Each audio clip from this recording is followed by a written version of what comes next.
السلام علیکم عزیز طلباء و طالبات، آج ہم جماعت ششم مضمون اردو کے سبق نمبر 4 کھدر کا کفن اس سبق سے متعلق مزید معلومات حاصل کریں گے۔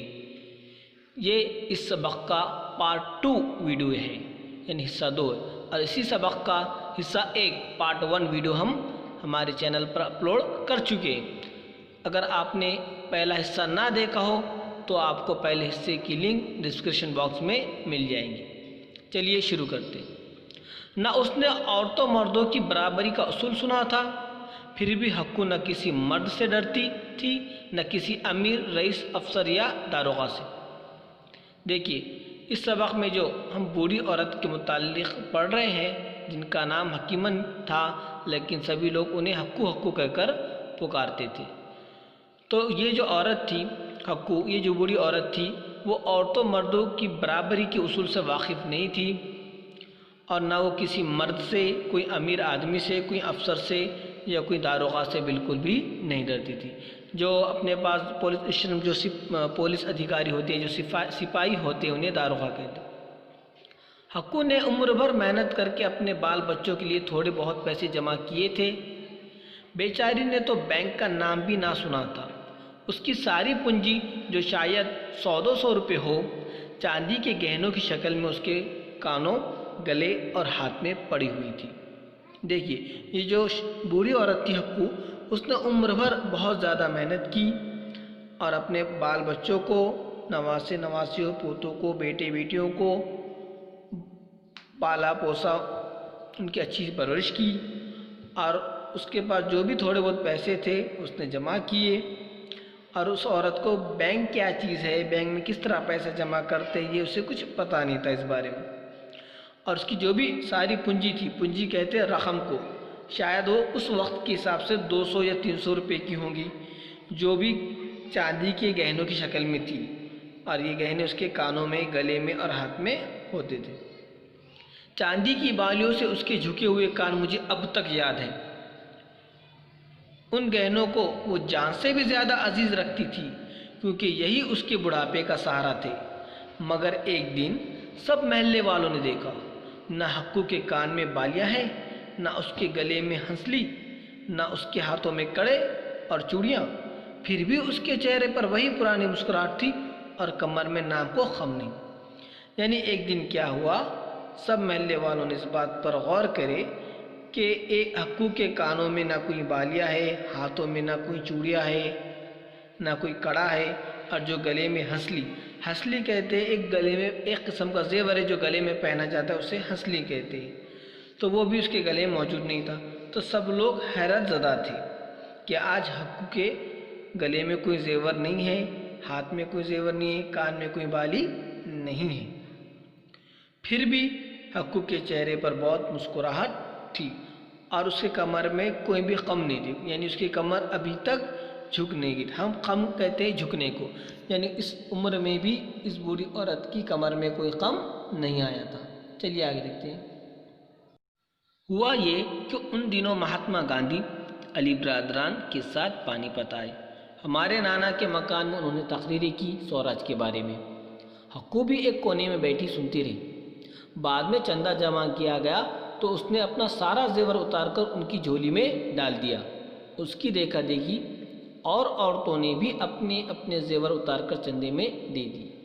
دیکھیے، جب ہمارے ملک کی آزادی کی جدوجہد چل رہی تھی تو اس دنوں مہاتما گاندھی جیسے عظیم رہنما ہر گاؤں جا کر، شہر شہر جا کر لوگوں کو انگریزوں کی غلامی سے بچانے کے لیے سمجھا رہے تھے، انہیں جدوجہد کے لیے راغب کر رہے تھے۔ تو اسی وقت مصنف کے جو گاؤں ہے پانی پت، ان کے نانا کے مکان پر مہاتما گاندھی اور علی برادران بھی آئے تھے۔ علی برادران یعنی کہ مولانا شوکت علی اور ان کے بھائی مولانا محمد علی جوہر، ان کو علی برادران کہتے ہیں۔ تو اس وقت جب مصنف کے گھر پر پانی پت میں مہاتما گاندھی اور علی برادران تقریریں کر رہے تھے سوراج کے بارے میں، یعنی سوراج کہتے اپنی حکومت، خود کی حکومت کے بارے میں جب تقریریں کر رہے تھے، تو حقو بھی اس وقت کسی کونے میں بیٹھ کر تقریریں سن رہی تھی۔ تقریر کے بعد جو چندہ جمع کیا گیا تو اس میں حقو نے اپنا سارا زیر اٹھا کر دے دیا، تعاون کیا، دان کر دیا۔ تو حقو کا دیکھا دیکھی دوسری عورتوں نے بھی اپنے زیر اٹھا کر چندے میں دے دی۔ یہ چندہ اس لیے جمع کیا جاتا تھا ملک کی جو آزادی کی لڑائی تھی اس میں اس کا استعمال کیا جاتا۔ اس دن سے حقو ہمارے ہاں آ کر نانا عباس سے خبریں سنا کرتی اور اکثر پوچھتی یہ انگریزوں کا راج کب ختم ہوگا۔ کانگریس کے جلسے ہوتے تو ان میں بڑے چاؤ سے جاتی اور اپنی سوجھ بوجھ کے مطابق سیاسی تحریک کو سمجھنے کی کوشش کرتی، مگر عمر بھر کی محنت سے اس کا جسم کھوکھلا ہو چکا تھا۔ پہلے آنکھوں نے جواب دیا، پھر ہاتھ پاؤں نے۔ حقو نے گھر سے نکلنا بند کر دیا مگر چرخہ کاتنا نہ چھوڑا۔ عمر بھر کی مشق کے سہارے آنکھوں کے بغیر بھی وہ کپڑا بن لیتی۔ بیٹوں نے منع کیا تو اس نے کہا کہ وہ یہ کھدر اپنے کفن کے لیے بن رہی۔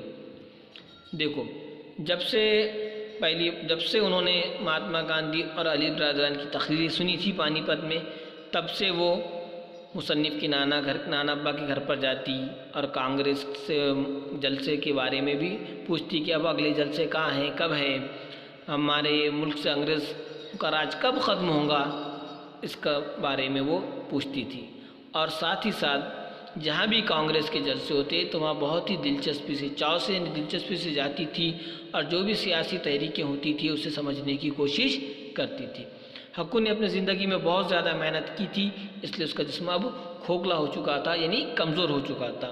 سب سے پہلے اس کی آنکھوں کی بینائی کمزور ہو چکی تھی، اس کو نظر آنا کم نظر آ رہا تھا اور ساتھ ہی ساتھ پاؤں بھی اچھے سے کام نہیں کر رہے تھے۔ پھر کیا ہوا، حقو نے گھر سے نکلنا بند کر دیا لیکن اپنا جو چرخہ چلانا نہ چھوڑا۔ اب ان کی عمر بھر کی مشق اتنی تھی حقو کی کہ بنا آنکھوں کی بھی وہ کپڑا بن لیتی تھی۔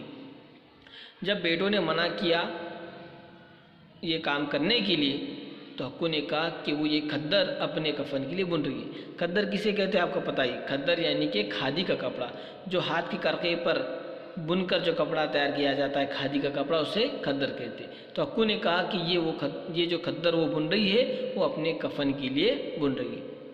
پھر حقو مر گئی۔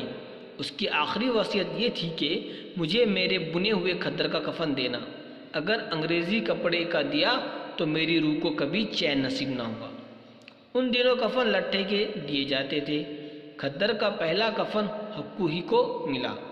اس کا جنازہ اٹھا تو جنازے میں اس کے چند رشتہ دار اور 2-3 پڑوسی تھے، نہ جلوس، نہ پھول، نہ جھنڈے، بس ایک کھدر کا کفن۔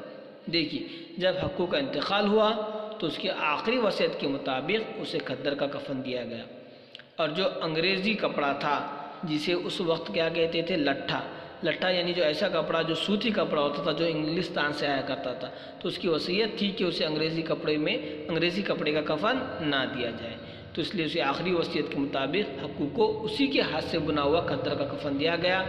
جب اس کا جنازہ اٹھایا گیا تو اس جنازے میں چند رشتہ دار تھے، 2-3 پڑوسی تھے، اور نہ اس کے جنازے میں بہت زیادہ جلوس تھا، نہ پھول تھے، نہ جھنڈے تھے، بس ایک کھدر کا کفن۔